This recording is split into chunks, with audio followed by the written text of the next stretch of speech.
And one of the fascinating things is that science is a direct legacy of the Judeo-Christian tradition.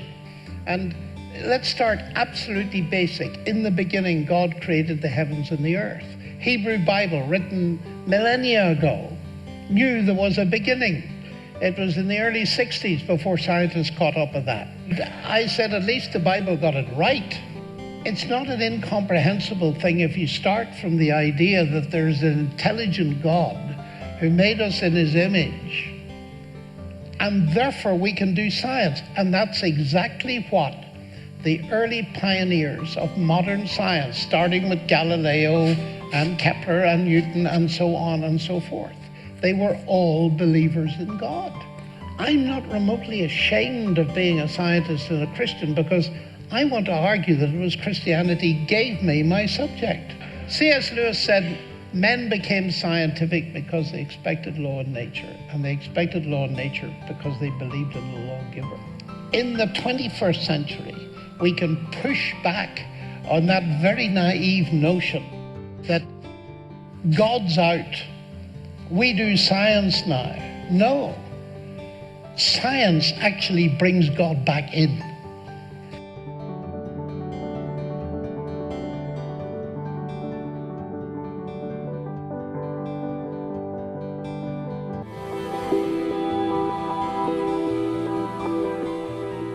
The design argument for God's existence argues that there is an implicit and explicit design, order, purpose in creation that points to a creator, a purposer, a designer. You can't help but look at the existence of life on this earth and how strong the odds are, millions and millions to one, that everything aligned just perfectly.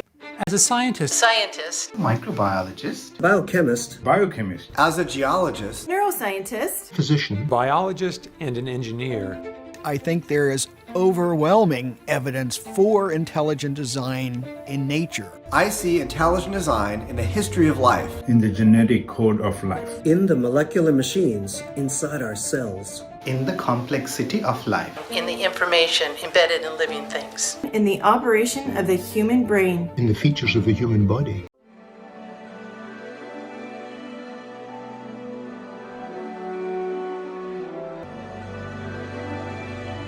If simple water molecules that form ice crystals exhibit magnificent structure, consider the design ingenuity behind large, complex molecules, such as DNA. DNA contains the blueprint for all life and is by far the densest information storage mechanism known in the universe. For example, the amount of information contained in a pinhead volume of DNA would fill a stack of books 500 times higher than from here to the moon. The program code and design of such an incredible system indicates a supremely intelligent designer. The evidence to me that just cries out that there's a God is the study of DNA. DNA is a very powerful, massive information storage system. In fact, DNA that makes up our genes actually is like books of information that's read by a language system. It's absolutely phenomenal. And scientists know today that languages, a code, only come from an intelligence, and information only comes from information. Nobody's ever seen matter by itself give rise to a code. Nobody's ever seen matter by itself give rise to information. And as you look at DNA, it actually cries out, in the beginning, God created the universe. Scientists are telling us today that life in this universe is balanced on a knife's edge. There are about 50 constants of nature, and if they were changed to the slightest degree imaginable, life would not be possible. And they are independent of each other, all these constants.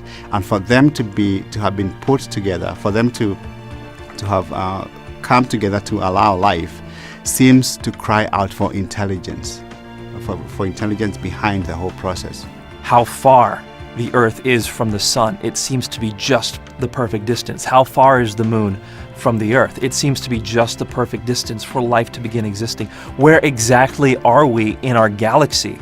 Our galaxy is the Milky Way. We happen to find ourselves in just the right place for just the right amount of radiation to allow life to exist? Where are we in our solar system? It turns out we're being shielded by an asteroid belt, something we would need in order for life to exist.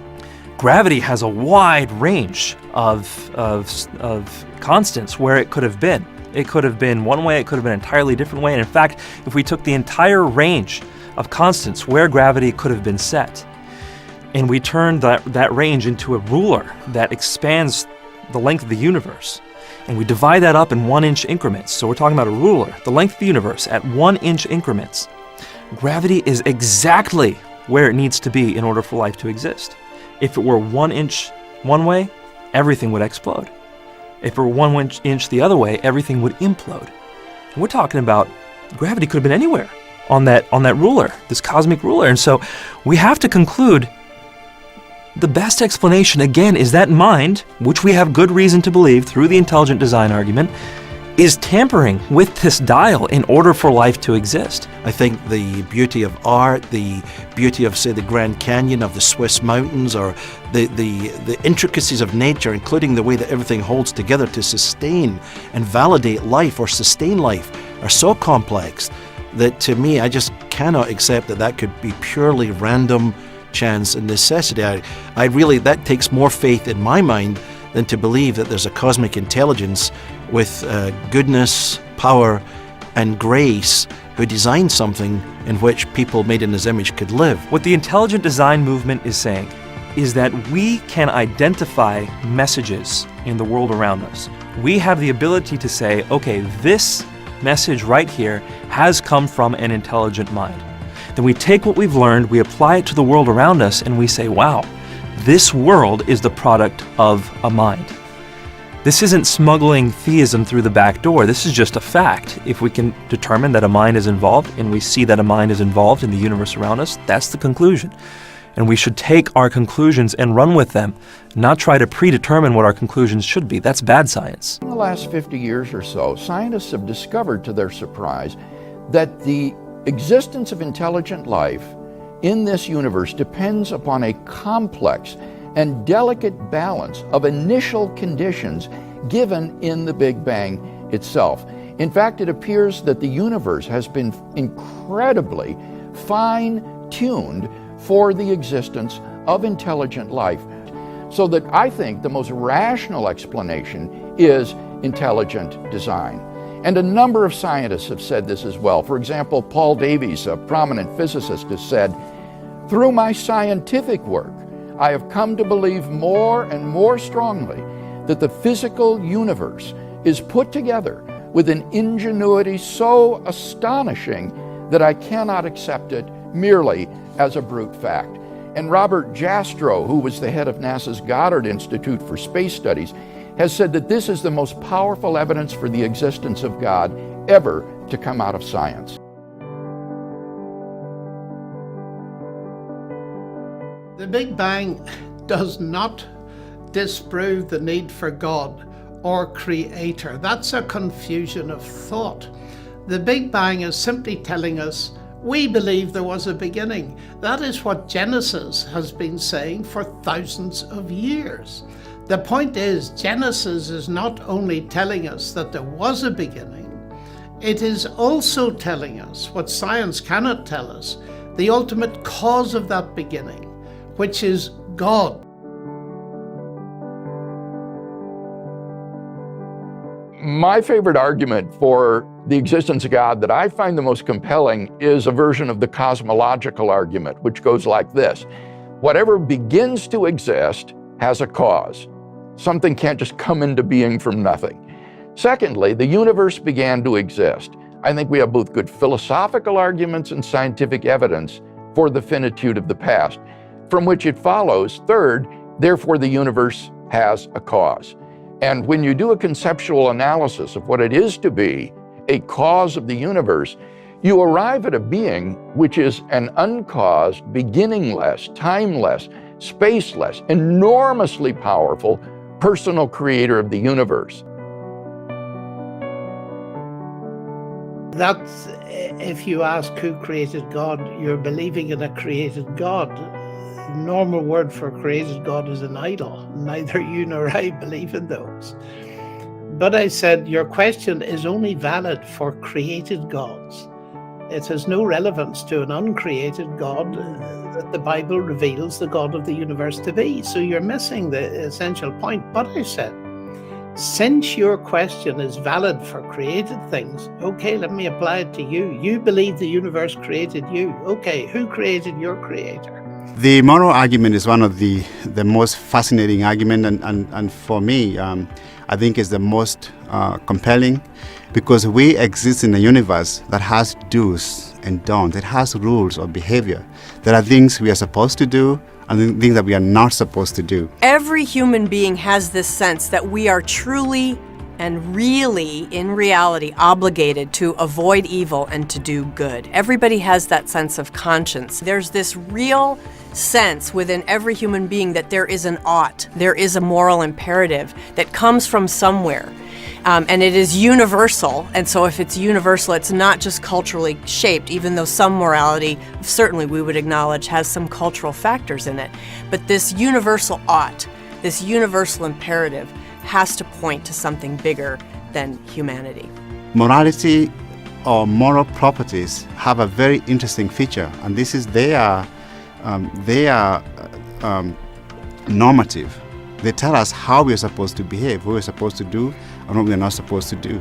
And if that is the case, if they are normative, if we have moral duties, not just moral values, things that we have to do, it really does cry out, in my view, for a moral lawgiver, if we do have moral duties. Does the existence of universal morality point towards God, or can morality just be explained by, say, evolution? Well, what is it about objective morality that requires God, or divine grounding, so to speak? Well, morals aren't part of the physical world. You can't weigh them like you can a rock or a glass of water.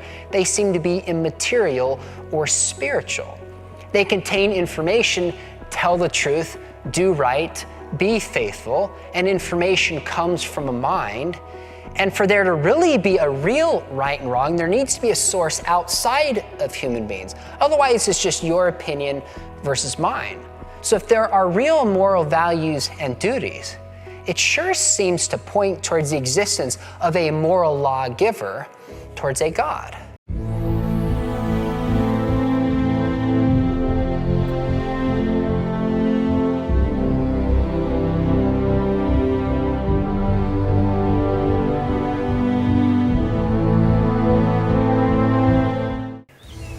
I am out walking today on the hogbacks in Canyon City, Colorado. It's a very dry, arid climate here, and cactus thrive without much water, and it amazes me that these plants can flower in such arid conditions.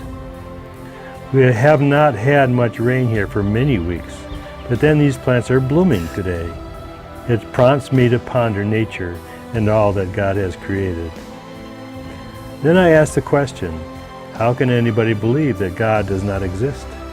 But alas, some eyes are blinded and hearts are hardened. They do not seek the glorious Creator of all things. But then, nobody really has an excuse not to know that God does exist.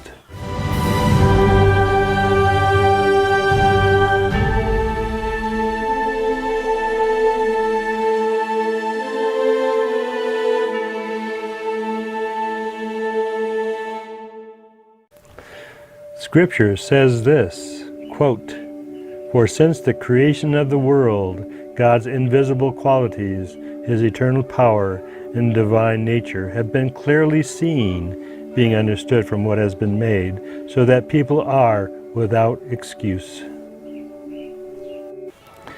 The details, the immensity, the diversity, and complexity of nature show thoughtfulness, creativity, and beauty. It's difficult to imagine how such intricacies could have come to be without an intelligent and beautiful Creator. Yes, nature can be awe-inspiring, even to the point of being almost incomprehensible. The richness of a sunset, the twinkling of stars, and the diversity of animals all witness to a Creator and a Designer. One of the things that reminds me of God's creative genius and beauty are the multitudes of flowers He has made. Just see for yourself and then ask the question, how did all these beautiful plants come to be?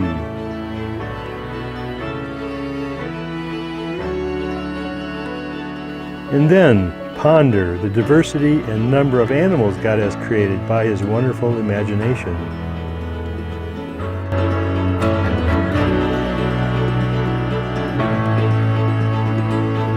Scripture reminds us that the Lord has formed out of the ground all the wild animals and the birds in the sky and the fish in the sea. But then ask the animals and they will teach you, or the birds in the sky and they will tell you, or speak to the earth and it will teach you, or let the fish in the sea inform you.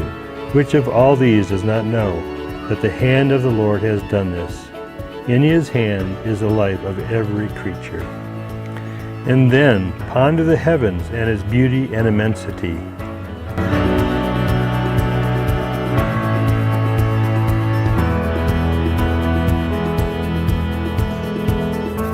And then meditate on our own human body and all its marvelous functions, from the immense complexity of the human cell, the eye, the brain, and all that makes us functional as God's highest creation. Then God said, "Let us make mankind in our image, in our likeness."